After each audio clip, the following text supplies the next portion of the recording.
Hey guys, welcome back to the Garod 15TZ6 restoration project. When we last left off, I finally got reception to the tuner through a comedy of errors. One, I was feeding a signal into the FM radio input, not realizing that there's a separate twin lead for the TV input, so that was problem one. Problem two was one of the 6 BA6s in the IF chain was bad. It was getting really hot, so I figured when I was feeling around that the tube was okay because it was, it was getting warm, the film. So I figured the filament was glowing. But when I put it in the tester, no filament glow.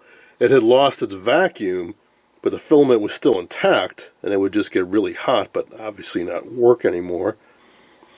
Remove that, put in another tube, which turned out to also be bad. I finally got a good 6BA6 in there, and lo and behold, we got reception. What I'm doing now is feeding live video, and the way I'm doing that is over-the-air converter box composite out to a jack on the back of the VG91, and I've got it in external modulation.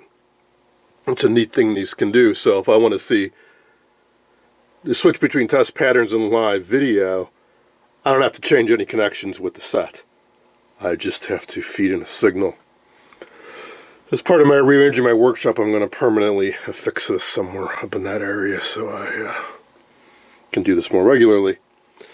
Now, we can see a few things with this set. One, let me try to get to something that's got some text on it. It has really sharp reception. You can really read the text well in these ads, especially if I adjust the fine tuning to make it a little sharper. Even a little tiny fine print that was up there for a sec I could read. So we've got really good bandwidth. What we do have an issue with, though, aside from being upside down and backwards, is the contrast and brightness. I'm having a tough time adjusting the brightness so I can watch it. So if I do it like this, it's sharp, it's clear, but it's too dim. But if I turn up the brightness, then it gets overpowering in the bright areas. It should be a route like this, but with a lot less contrast. But the contrast controls, here's one extreme, and here's the other extreme. It's not doing a whole lot. So, let's try to tackle that first. As far as the video goes, I need to disconnect the stuff, take the yoke off, and I don't know, to connect it up somehow differently. So, contrast. Here's the control. And there's a number of ways you can do contrast in an early set. One is to vary the gain on the video amp. That's a common way they do it in more budget-minded sets. They just make this cathode bias resistor variable and leave it at that. Another way to do it is to vary the bias on one or more of the IF tubes, or do what they did in this set, which is to vary the gain on the RF amp at the front end. So if you follow the wiper on this control, I believe we go through a 22K resistor, and then it goes over, and I believe it goes up here. A little hard to follow when you've got so many lines on here.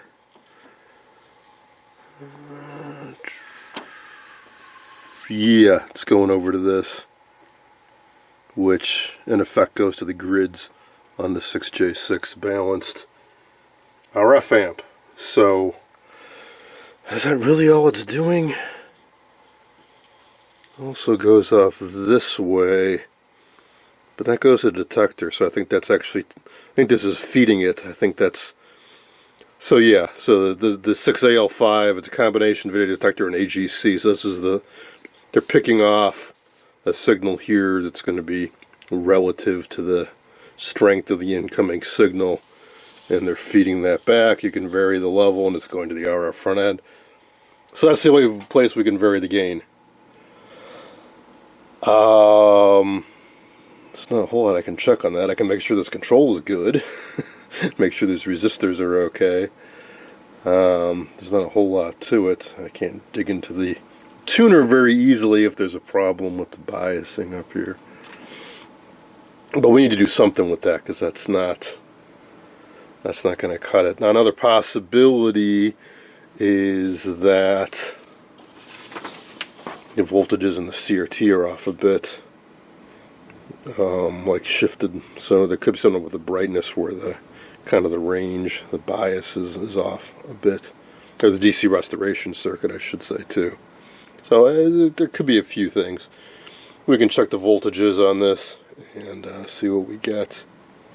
And yeah, basically have to go through all this stuff, the DC restoration and the brightness and the contrast circuit. But the major hurdles have been overcome. Considering how fried and burned up this set was looking, I did not think it'd be working as well as it does at this stage. So I've been checking up in here. Some resistors are off a bit, but they're not horrible. This is all the IF stuff. So let's check out those other circuits I just mentioned. The brightness, contrast, the AGC. Maybe something will show up there as a problem. I started my investigations by checking out the DC restoration circuit, which is this tube right here. Check the resistors around it, they're all within spec. This is a little ugly, but it's electrically sound. It's the one multi-section electrolytic I haven't replaced yet. Now this is the one that I noted earlier was a replacement. It's supposed to be 4 sections of 4 microfarad at 450 volts. But what's in there is 4 10 microfarad at 450. I tacked in 4 replacements that are 4.7, a lot closer to what it should be. Really didn't make any difference. Well, so we're having trouble with contrast seemingly, so why don't we go directly to the source and look at the contrast control, which is this guy right here. Now, I have not recapped so much in this area. So I mentioned I hadn't done the radio much, but there are also parts around the control clusters, including a cap right here on one side of it. It's 100 microfarad. See, on the schematic here is the contrast control, and there's 100 microfarad off of one leg, and it's a 3.3K, and on the center wipe we have a 22K and a 4.7K. I'm still trying to track these down. The 3.3K I did locate, sort of. Well, I mean, I know where it is, I just can't get at it. It's right behind this thing. So what is this thing? Well, if you've worked on tuners, receivers from more modern era, 70s, 80s, 90s, you may have seen some that had a big weight on the other side of the tuning control, which gives you a nice feel, that mass. It gives it, I don't know how to describe it other than it feels better than if it was just a shaft with the dial cord around it, having that extra weight.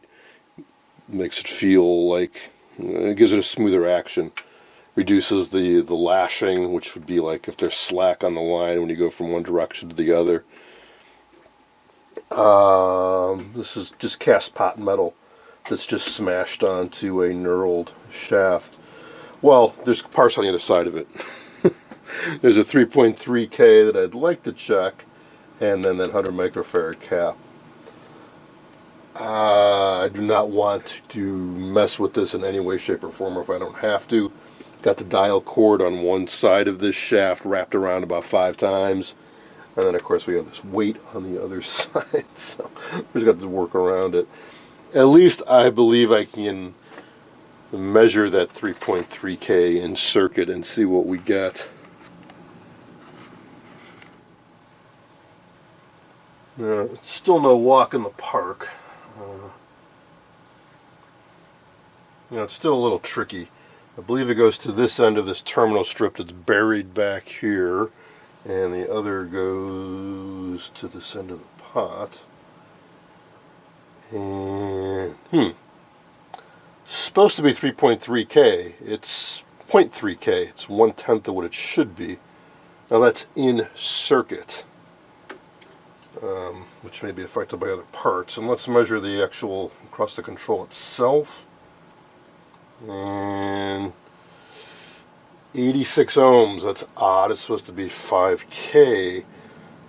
Try to hold those on there and vary the control. Nothing. Well, to really test these parts properly, we have to isolate them. So I'm going to lift the leg of that resistor. I want to replace that electrolytic anyway, so let's get in there as best we can. At least the control I can get at easily. That cap and that resistor are attached to a terminal strip that's basically underneath the edge of this cast metal blob here, so I'll do the best I can, but at least I can cut the leads on the other end easily enough. Speaking of smooth action, I found out fairly recently there's actually grease that has specific viscosity made for applications like this to give it some kind of a smooth feel. It has some resistance to it. No pun intended. Alright, so here's end of that resistor. Man, this stuff's awkward to get at. I got it on one end of the resistor, and here's the other end I just clipped free. And what do we get? Come on, get out there. Yeah, it doesn't surprise me. It's basically within spec. That's disappointing. But at least we can replace that cap. And let's try to find those other two resistors. I saw there was a 22K up here, and I thought, oh, that might be the one, but no, it's not. But we've got our Sam's part locator, so we can find it on that. We're looking for R27 and R28. One nice thing about the Sam's is you get a parts locator. So here's every resistor on the inner side of the chassis labeled. R27, R28 are here, and they are actually on the mode switch. It's these two guys right here. Not where I was expecting to find them. I think, why would the resistors that are part of the contrast network be on the operating mode switch? But there they are. 22K is measuring 5.8. Again, it's in circuit. It can be very deceptive. And 4.7, 4.11. I'll try changing the mode just to see if that does anything. No. So it's a drag, but when a resistance measures lower than it should be, you really have to get it out of circuit to verify that the value's right. If it measures a little bit high, it usually means that, yeah, it's the right value and it's drifted up a little bit, but both of these are measuring low. This is a common point between them, so I can unsolder this lug, unwrap the leads, and just measure these independently, and I'll probably just replace them while I'm at it, because once you dig one end out, you're halfway there. Might as well just replace the darn thing, but I'd like to know if they're bad before I replace them. Alright, so I just cut the ends of the resistors. I'll just replace them. So this should be 4.7. Look at that, 4.78. It's totally fine. Oh well. 22. Also, yeah, it's a little high, but these are well within spec. They're 20% resistors. That's not what's causing our problem. So, yeah, all three of these resistors are okay. But certainly a 100 microfarad cap could be affecting things. Oh yeah, let's check the pot itself now that it is isolated. Kind of. There's still a center wiper connected to something. But let's see in the outer legs. Yeah, 4.2. Supposed to be 5. Close enough. Vary the control and see that it actually... Yeah. Let's lock the range in. Makes it a bit easier to do something like this. Hey.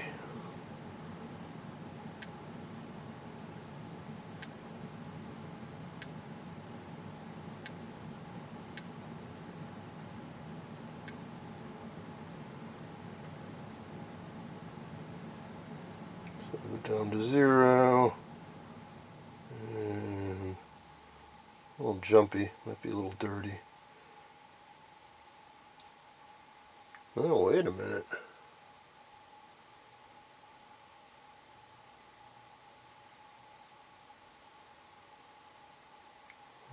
Two and a half, 2.7, 3, and then it's open. Man, it's open for like a good half of the travel range on this thing. Let's get some deoxit in there and see if that clears it up. I replaced that 100 microfarad electrolytic cap on one end of the contrast control. Let's do another power up. See if it made a difference. I also rotated the yoke around, so I think we'll have a proper image for the first time.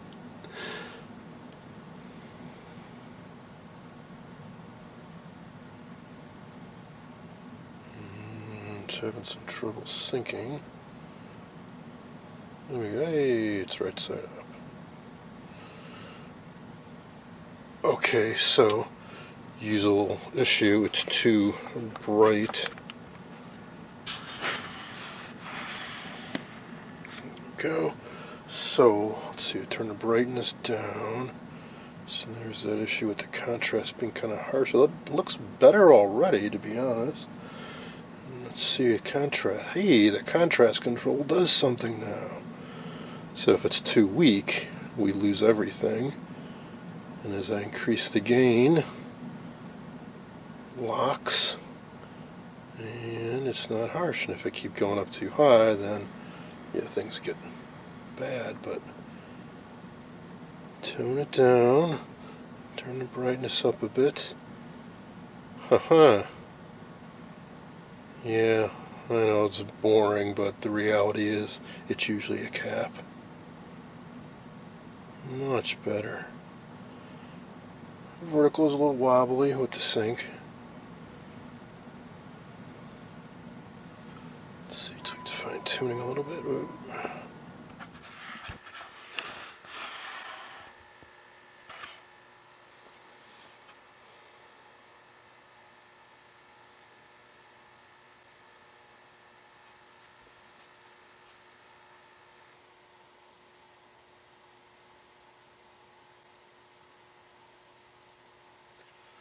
What I'm curious about now too with that DC restoration is if I change channels.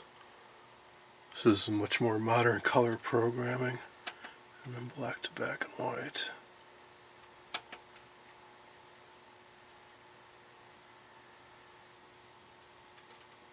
That's how it's supposed to be when you have DC restoration. You don't need to adjust the brightness and contrast if this programming source changes.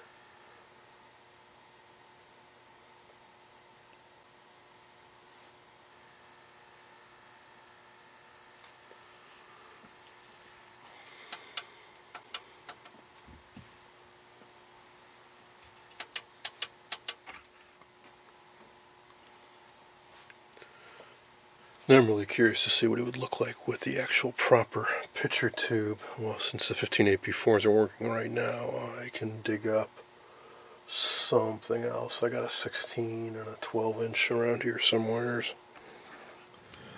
Now, another exciting development. This is the 15AP4 rebuilt CRT that came with it that I got no emissions out of when I did my first round of testing. Well, I took another whack at it with my Sencor CR70, and I was still getting nothing. So I went through the various rejuvenation modes, and I got no love. I was thinking maybe the cathode was open, so I tried to whack the neck and re-weld the cathode. That got me nothing. So finally, in manual restore mode 2, which is the most aggressive thing you can do, I got a flash. And that got me some emissions, about halfway up the red scale, unless I put it up to about 8 volts on the filament, in which case I was kind of in the middle between good and bad. But it also shows kind of right on the edge of having a G1 short, and I tried to clear that out, and it just didn't get any better. Now, while we were working on the phonograph, I was theorizing something, so I noticed that when you're in phonograph mode, when you're in radio mode, it kills the horizontal oscillator, but all the tubes related to the TV functioning are still getting filament power. So the horizontal output tube, the damper tube, and the pitcher tube still have their filaments on. Now, given that there was a fairly modern-looking splice in the phonograph, and that the radio worked really before I recapped it, I'm thinking they may have been just using this in radio and phonograph mode for a long time after the caps vented on the TV chassis, because remember, separate power supply for this. And now the radio does draw some power from the TV circuit, but it's a little bit different pathway. So maybe this CRT filament was on for many, many, many hours while they were using the radio and the phonograph, and just really drove it into the ground. So, at any rate, I have it hooked up. I had to change the high voltage connector on it, so I'm just using this little alligator clip lead here. Not the safest thing in the world, but let's see if we can get any type of glow on this thing. Let's see, let's go back to TV mode. Put the brightness all the way up, and I do have to manipulate the ion trap magnet. I'm going to put the camera down while I do that. And I got to do it in subdued lighting just to make things all the more fun. So yeah, fumbling around with nearby high voltage in the dark. What could be more fun? But hey, it is a glowing on the filament side. Well, I was kind of on the verge of giving up when I finally found the sweet spot, so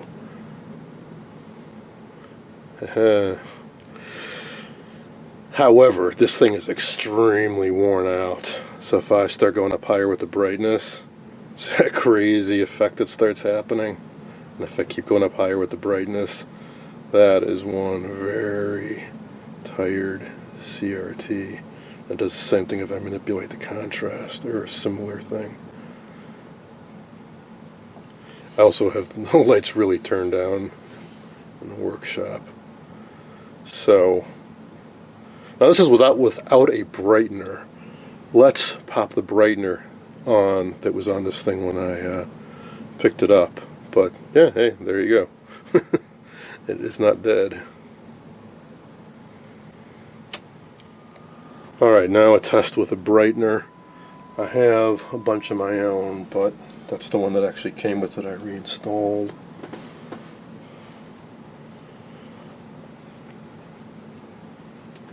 Checking out the crosshatch pattern too. I last turned this thing off. Yeah, kill the lights. It does not want to sync, does it?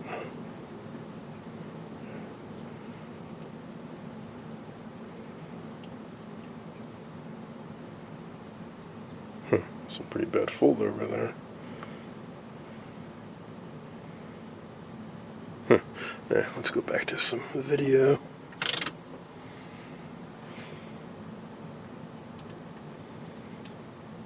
There we go.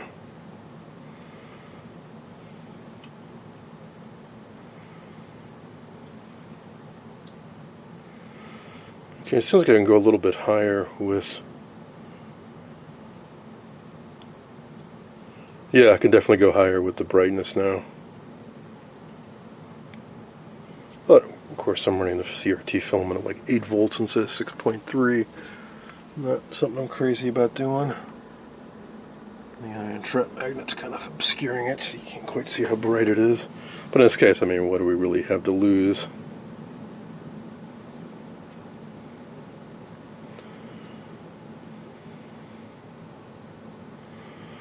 Alright, so that'll be a decision to make. What do I put in the set? Because I use a different high voltage connector, so if I was to say, put this back into it and wire it up to use this, then it dies at some point. It's going to be a bit of a challenge for somebody to pop a new one in.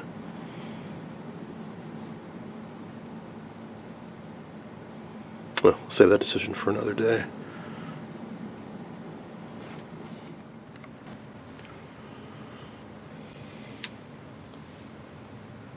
The one thing that's kind of annoying is I thought I had the horizontal linearity working a lot better. I was playing around with it the other day, and it's definitely not very good right now. But one thing I want to try to show you is what that relay does, the zoom feature. And it doesn't work the way I expected it to. It seems like it's in zoom mode by default, and when you engage the relay, it shrinks.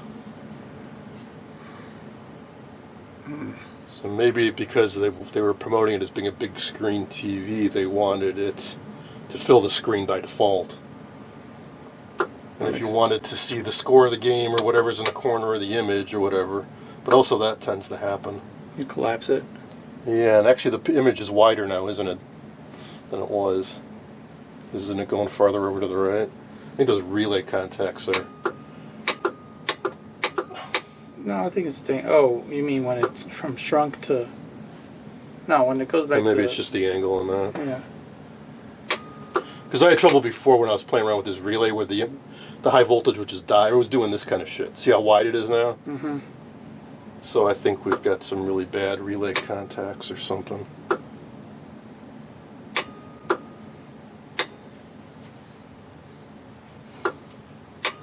But anyways, that's what the zoom feature does.